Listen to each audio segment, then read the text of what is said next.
For viewers. இன்னைக்கு நம்ம ஷோல என்ன பார்க்க போறோம்னு பார்த்தீங்கன்னா வழக்கம் போல பிக் பாஸ் பத்தி தான். ஸோ அதில் என்ன சுவாரஸ்யம் அப்படின்னு நினைக்கிறீங்களா? ஒன்றும் இல்லைங்க, இந்த வீக் யார் எலிமினேட் ஆக போறாங்க, அது மட்டும் இல்லாமல் வைல்ட் கார்டு ரவுண்டில் யார் உள்ள வந்தால் நல்லா இருக்கும்னு சொல்லிட்டு மக்கள் கிட்ட கேட்டு தெரிஞ்சுக்கலாம். வாங்க போகலாம். மேம், இந்த வீக் வந்து பிக் பாஸ்ல இருந்து யார் எலிமினேட் ஆவாங்கன்னு நினைக்கிறீங்க? அதாவது ஓவியாவோட லவராக சொல்லப்படுற ஆரவ் தான் எலிமினேட் ஆவாங்க நாங்கள் நினைக்கிறோம். காயத்ரி, சக்தி, காயத்ரி. என்னோட ஒப்பீனியன் பார்த்தீங்கன்னா காயத்ரி தான் சொல்லுவேன். சக்தி, காயத்ரி. மொத்தமாக எலிமினேட் பண்ணிட்டு வேற புது டீம் வருவாங்க. ஒரு சுராசிமையில் பார்க்கறதுக்கு அது காயத்ரி, காயத்ரி, காயத்ரி, காயத்ரி, காயத்ரி. அநேகமாக எங்களுக்கு தெரிஞ்சு காயத்ரி அவங்க தான் எலிமினேட் ஆகணும்னு நினைக்கிறேன். என்னை பொறுத்த வரைக்கும் காயத்ரி எலிமினேட் ஆனால் கொஞ்சம் நல்லாயிருக்கும். அவங்க தான் உள்ளே வந்து கொஞ்சம் கேம் ஆடுற மாதிரி இருக்குது. ஸோ காயத்ரி எலிமினேட் ஆனால் நல்லாயிருக்கும். எனக்கு தெரிஞ்சு காயத்ரி தான். அவங்க தான் உள்ளே இருந்து ரொம்ப இது பண்ணிட்டு இருக்காங்க. எனக்கு தெரிஞ்சு அவங்க தான் எலிமினேட் ஆவாங்க. ஐ திங்க் ஸோ காயத்ரின்னு நினைக்கிறேன். ஏன்னா அவங்களுக்கு வந்து ஃபஸ்ட்டுமே சப்போர்ட் இல்லை.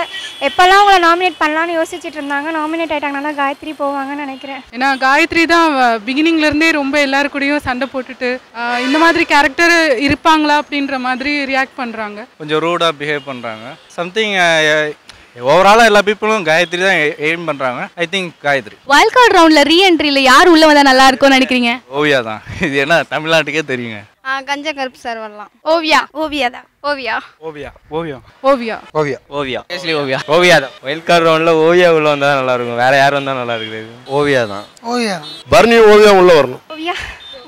எல்லாரோட இதுவுமே ஓவியா தான். ஸோ ஓவியா. ஓகே, இப்போ பிக் பாஸ் வீட்டில் இருக்கவங்களாம் பிக் பாஸ் முடிஞ்சு வெளியில் வந்தாங்கன்னா மக்கள் அவங்களை எப்படி ட்ரீட் பண்ணுவாங்கன்னு நினைக்கிறீங்க? அதான் ஜூலியெல்லாம் பார்த்தீங்களே, சிறுபடி வாங்குவா கண்டிப்பாக. அது மாதிரி ஒவ்வொருத்தவங்களுக்கு ஒவ்வொரு மாதிரி இருக்கும். கண்டிப்பாக அவங்க இமேஜ் வந்து மாறி இருக்கும். சில பேருக்கு செல்ஃப் ரெஸ்பெக்ட் போயிடும். திட்டவும் செய்வாங்க சில பேர், இல்லாட்டினா சில பேர் வந்து என்ன பண்ணுவாங்கன்னு தெரியல. அவங்கவுங்க எப்படி பண்ணுறாங்களோ அதை வச்சு தான் அவங்கவுங்க ரியாக்ட் பண்ணுவாங்க. தான் அவங்கவுங்க மைண்ட் செட் படி இது பண்ணுவாங்க. இப்போ ஜூலி அவங்கள இது மாதிரி பண்ணுறாங்கன்னு சொல்லிட்டு ஓவியா அவங்க அப்படி பண்ணாங்கன்னு சொல்லியிருக்காங்க. அதே மாதிரி தான் அவங்கவுங்க மைண்ட் செட்டை பொறுத்து அவங்க இது இருக்குது. மக்கள் ட்ரீட் பண்ண மாட்டோமா, அவங்களுக்கு மார்க்கெட்டெல்லாம் ஏறிடுதில்ல. இப்போ எல்லாமே பேர் ஆக்டர் ஆகிடுவாங்க. எல்லாமே இப்போ ஓவியாக்குன்னா இப்போ பார்த்தீங்கன்னா மார்க்கெட்டு வராது. Depends upon the character outside, அவ்வளோதான். ஏன்னா உள்ளே வந்து அவங்க எப்படி இருக்காங்கன்றது தெரியல. பட் ஜூலிக்கு நடந்தது பார்த்தீங்கன்னா அப்படியே கான்ட்ரவர்சியாக இருக்குது. இல்லை, அவங்களும் சாதாரண மக்கள் தானே. இப்போ எல்லாத்துக்கும் எல்லா பிஹேவியர் இருக்கும். அவங்க தான் காட்டிக்கிட்டாங்க. இப்போ நம்ம வீட்டில் எல்லோரும் இதே மாதிரி பண்ணுறவங்க இருக்காங்க, பண்ணாதவங்க இருக்காங்க. சாதாரண மக்கள் மாதிரி ட்ரீட் பண்ணாலே போதுமே.